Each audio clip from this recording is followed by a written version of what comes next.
Hello there. Obviously, you can look at me. I got my hat on and all. So we won't be shaving tonight. But I want to talk to you about something in regards to wet shaving, traditional wet shaving. And these are just my opinions and my experience. And I'm not telling anybody that this is the way they should do things. All I'm doing is, this community is an awesome community full of a lot of awesome people. And we have a tendency when we think that we've discovered something or we think that we have something that we can share that might help others or help people see things in a different light, then we want to share that. And that is basically what I want to do today. I want to share something that I believe I have learned that works really well for me in my years of traditional wet shaving that I think some of you will take and go, it's not for me. And then others will say, hey, maybe I ought to try that.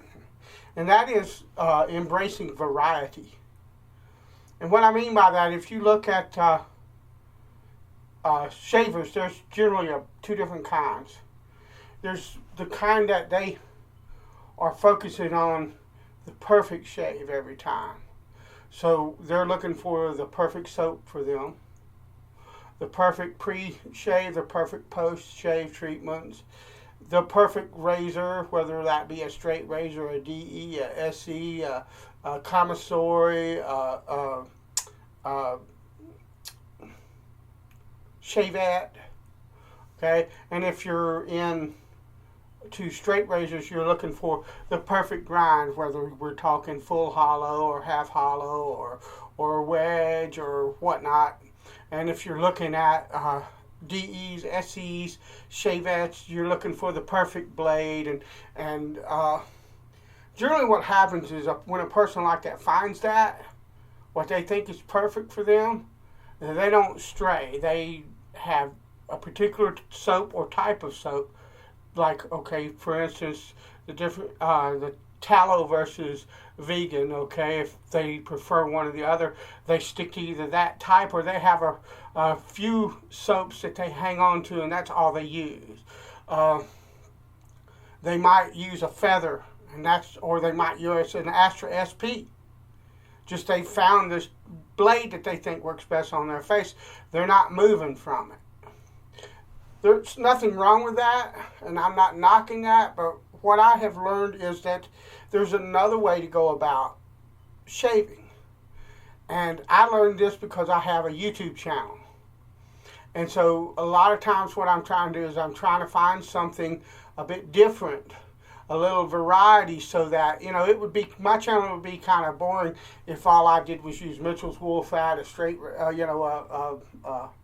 a Sheffield straight razor, and a boar brush. I don't know how many people would watch me after the first 3 or 4 videos because there's nothing different going on. It's the same old thing over and over again. And so because of that, I've tried a lot of different products, a lot of different things. And a lot of people, like I said, they'll look at, okay, I've found the thing that works for me in this particular area, and I'm going to stick to that. And I don't like this other here because reason this or that, okay? But I think a lot of times what happens is people are looking at things in a different type of way. In other words, let's just take straight razors for instance, okay? If you shave with a straight razor, you know that the different grinds have a different kind of feel. And they do different things on your face as far as the way they feel. And some guys like the way a wedge cuts better than they like the way a hollow grind cuts or whatever, okay? Some guys like a big wide blade and some guys like a 5/8. And like I said, if that's fine, if you found that medium and you're happy, that's cool, but you can open up another huge world when it comes to your enjoyment of wet shaving if you kind of change your viewpoint a little bit. And what I mean by that is, okay, for instance, and I'm going to use soaps for an example. I like, generally speaking, a tallow soap. There's a property in tallow soaps that I really like. It's hard to explain. But if I just use tallow soaps, some of those tallow soaps, they don't have that property. Okay? They just don't. Or it's not there in large enough of volume for me to like it. But there are a few vegan soaps that do. Vanillé is one of them. Okay? And so, if I said, okay, I don't want any vegan soaps, all I want is tallow. Well, then I would start looking through the tallow, and some of them that didn't make the cut, although they would be tallow, I would never use. And I'd pick 3 or 4, maybe 5 different soaps, and that's where I'd stay. Or I'd pick a particular soaper, and his or her soaps, that's where I'd stay.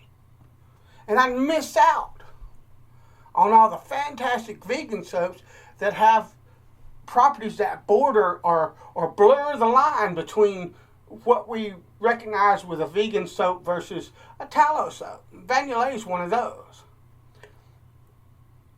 I'd missed out on a lot of wonderful scents, a lot of fantastic shaves, because I decided that, I want to compare one product to another. And that is something that, that's pretty much the gist of what I'm trying to say. Now, let's take razor grinds, for example. I've got almost every kind of grind you can name in straight razors. And I use them all. Why? Because they're all different.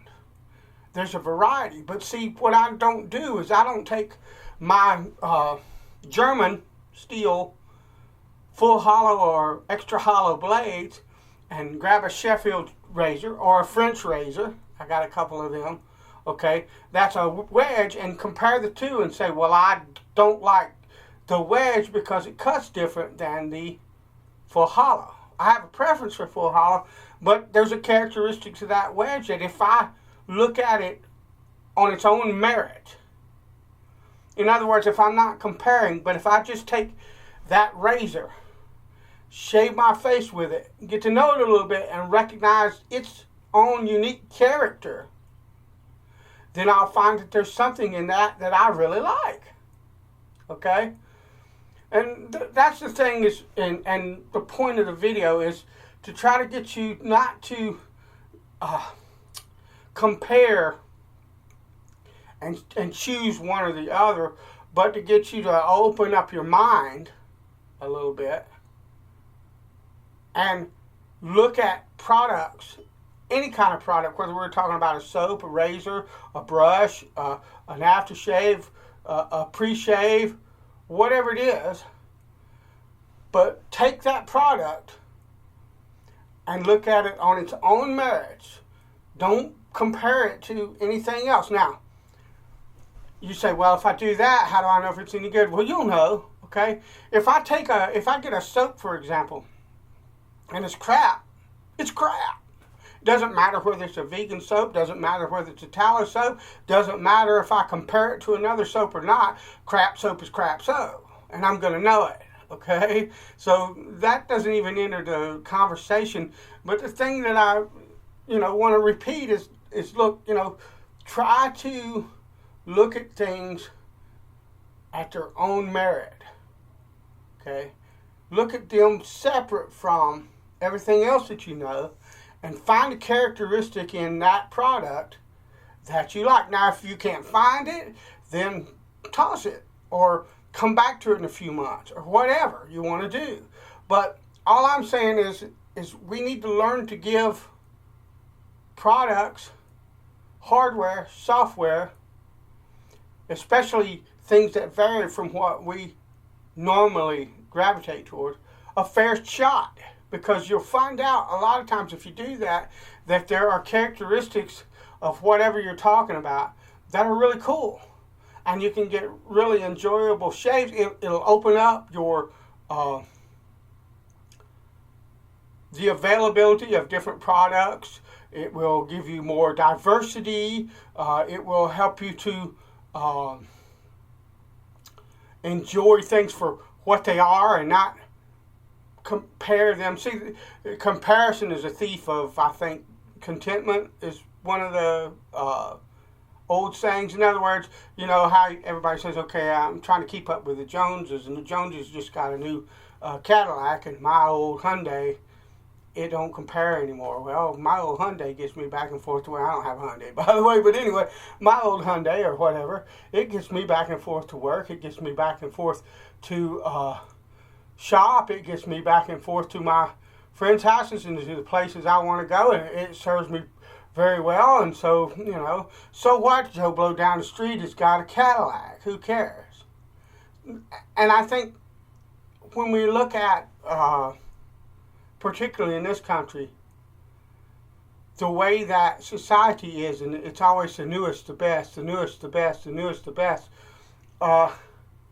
that steals a lot of joy. And if we could just take things on face value for what they actually are, you might find that, you know, that old Hyundai or the old Honda or the old Ford or whatever is a perfectly acceptable alternative that you really enjoy.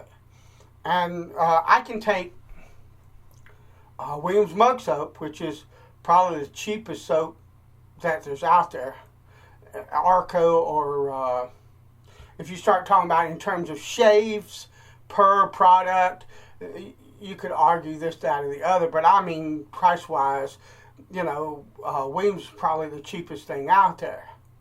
I could take that, get a fantastic shave with it, or I can open a $60 jar of Martin DeCondre and get a fantastic shave out of that. Both of them give me a really nice shave, but they're completely polar different from one another. But that doesn't mean that the Williams is a bad soap. Now, I know maybe picking Williams is a bad example because a lot of people think it is a bad soap. No, actually, Williams is a really good soap if you learn how to use Williams. But there again, that's one of the points I'm making, is that people expect a product to react and perform exactly like another product that they know. And sometimes some products take, you know, a different approach. Now, if you find that that different approach is too much work for you, that's fine.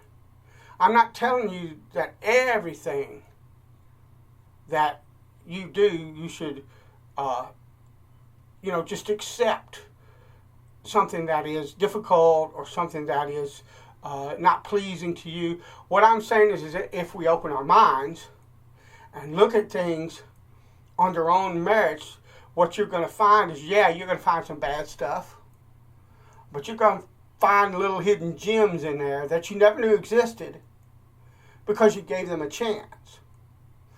And that's kind of what I want to get to, because one of the wonderful things about the journey that I have taken in wet shaving is all the wonderful little gems that I've found because I gave them a chance. And if I didn't have a YouTube channel, I might not have done that because I would have no real need to.